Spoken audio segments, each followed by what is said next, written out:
Hello and welcome to another issue of the Dot Report. In this month's report, we zoom in on the widespread RaptorTrain Botnet responsible for compromising over 200,000 devices, how Europol shut down a global phishing operation, the motives behind a hacktivist group called 12, and a newly discovered malware called PondRAT being hidden in Python packages often used by developers. Let's take a look.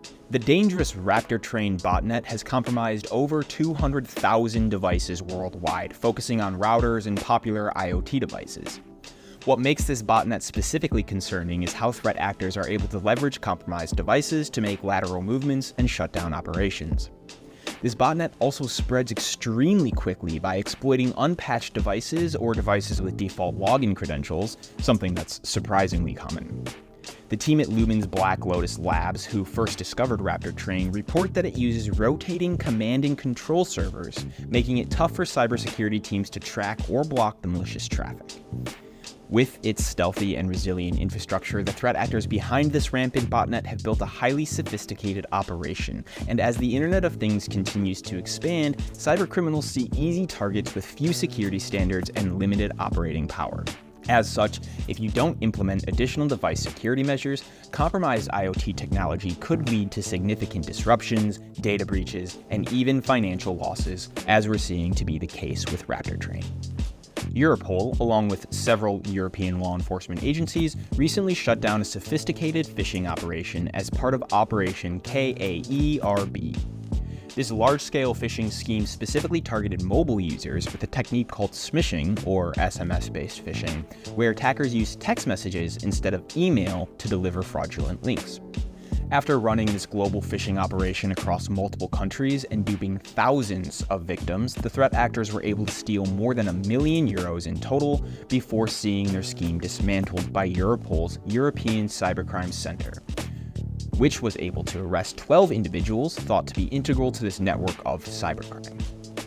In the wake of Operation KAERB, Europol stressed the importance of international cooperation when pursuing cybercriminals who often operate beyond and across national borders. Europol also suggests the public to stay vigilant as phishing remains one of the most common cyber threats today, often relying on simple social engineering tactics. So at the end of the day, if a link seems fishy, don't get clicky.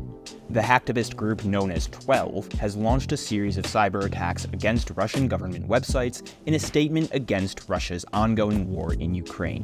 12 has even publicly stated that their goal is to disrupt Russian communications and expose the vulnerabilities in the country's cyber defenses as a form of protest. Using distributed denial of service, or DDoS attacks, 12 has targeted a wide range of government portals, including those tied to critical infrastructure.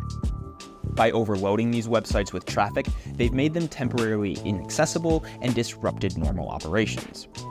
In another statement, the group emphasized that their actions are meant to highlight opposition to Russian aggression and to inspire other hacktivists to join the cause.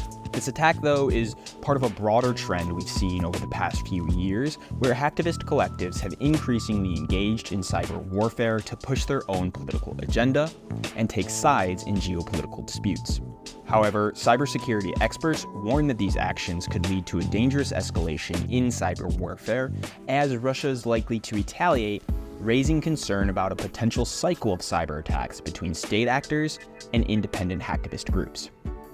These lines between state-sponsored attacks and independent hacktivism are becoming increasingly blurred, making it difficult to predict how far this digital conflict could go. What is certain, though, is that the role of hacktivism in global politics is growing, and it's something both governments and cybersecurity teams need to be prepared for.